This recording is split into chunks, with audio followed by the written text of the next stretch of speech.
첫 시간 주님께 안녕하세요. 대강교회 오훈 목사입니다. 3월 4일 수요일입니다. 하나님 우리에게 주신 말씀은 요한복음 11장 38절에서 44절까지 말씀입니다. 이에 예수께서 다시 속으로 비통히 여기시며 무덤에 가시니 무덤이 굴이라 돌로 막았거늘 예수께서 이르시되 돌을 옮겨 놓으라. 하시니 그 죽은 자의 누이 마르다가 이르되 주여 죽은 지가 나흘이 되었음에 벌써 냄새가 나나이다. 예수께서 이르시되 내 말이 내가 믿으면 하나님의 영광을 보리라 하지 아니하였느냐. 하시니 돌을 옮겨 놓으니 예수께서 눈을 들어 우러러 보시고 이르시되 아버지여, 내 말을 들으신 것을 감사하나이다. 항상 내 말을 들으시는 줄을 내가 알았나이다. 그러나 이 말씀하옵는 것은 둘러선 무리를 위함이니 곧 아버지께서 나를 보내신 것을 그들로 믿게 하려 함이니이다. 이 말씀을 하시고 큰 소리로 나사로야, 나오라. 부르시니 죽은 자가 수족을 배로 동인 채로 나오는데 그 얼굴은 수건에 쌓였더라. 예수께서 이르시되 풀어놓아 다니게 하라. 하시니라. 아멘. 나사로가 죽었습니다. 그는 동굴 무덤 속에 안치되었고 그 무덤은 커다란 돌로 막혔습니다. 이제 산 사람과는 단절된 것이죠. 나사로는 죽음의 공간 속에 있습니다. 예수님은 이 죽음으로 인한 인간의 극한 슬픔을 보셨습니다. 그리고는 비통해 하셨습니다. 그리고는 이제 죽음의 권세를 깨뜨리는 능력이 자신에게 있음을 보여주시는데 제일 먼저 무엇을 하십니까?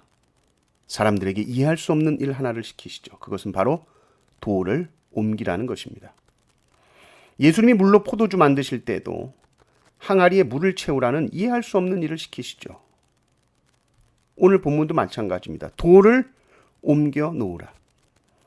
며칠 전에 장례를 치르고 그 돌 옮기느라 고생했을 것입니다. 그런데 그 돌을 도로 다시 옮기라는 것이죠. 장례가 다 끝나고 난 이후에 느지막이 오셔서 이런 요구를 하는 예수님이 마르다는 어떻게 보였을까요? 이 마르다는 좀 성질이 있죠. 그래서 대놓고 얘기하는 거예요. 아마 굉장한 분노에 차서 말했을 겁니다. 죽은 지가 나흘이나 됐다고 예수님. 지금 썩는 냄새가 진동하는데 무슨 돌을 옮기라는 그런 이상한 소리를 하시는 겁니까? 이때 주님이 말씀하십니다. 내가 말했지? 네가 믿으면 하나님의 영광을 볼 것이다.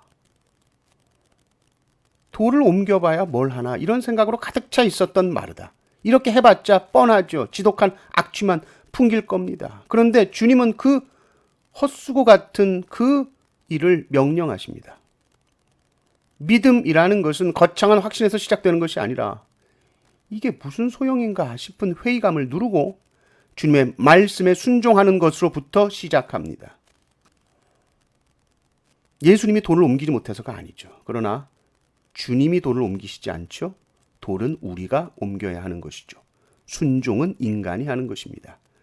인간의 이 작은 순종을 통해서 주님은 죽은 자를 살리는 위대한 기적을 행하십니다.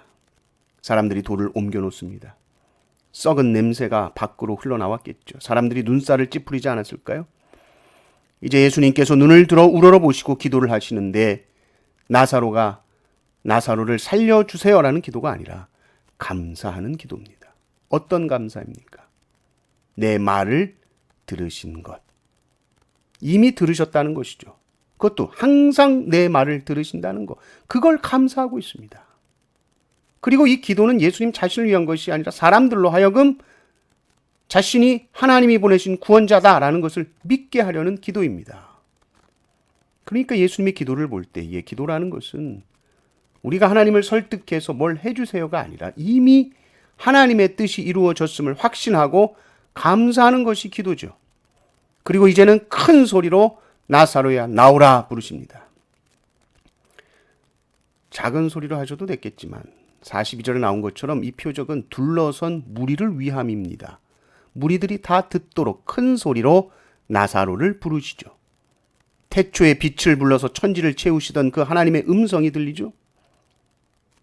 그러자 어떤 일이 벌어집니까? 죽은 자가 수족이 배로 동인 채로 그대로 장례 치렀던 모습 그대로 나옵니다.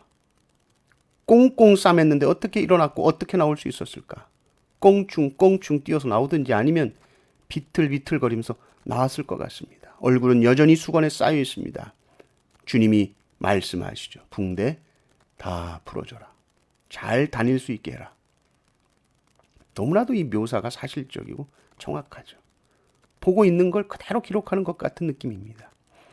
이 놀라운 부활의 장면은 나사로에게만 일어났나요? 아니죠. 믿는 우리에게도 일어난 일입니다. 주님은 우리를 부르셨고 우리는 그 부르심으로 말미암아 죽음에서 생명으로 옮겨졌습니다. 우리가 이 부활의 능력을 매일매일 체험하기 위해서 우리가 해야 할 일은 날마다 순종의 도를 옮기는 것입니다. 주님의 말씀에 순종하는 것입니다. 내 생각에 쓸모없을 것 같은 그 말씀에도 순종하는 법을 배우는 것입니다. 그때 주님이 말씀하시죠. 나오라. 그 악취가 나는 곳으로부터 나오라. 생명의 빛 가운데로 나오라. 항상 말씀에 순종하심으로 생명의 길로 힘있게 걸어가시는 성도님들 되시기를 주님의 이름으로 축원합니다. 아멘.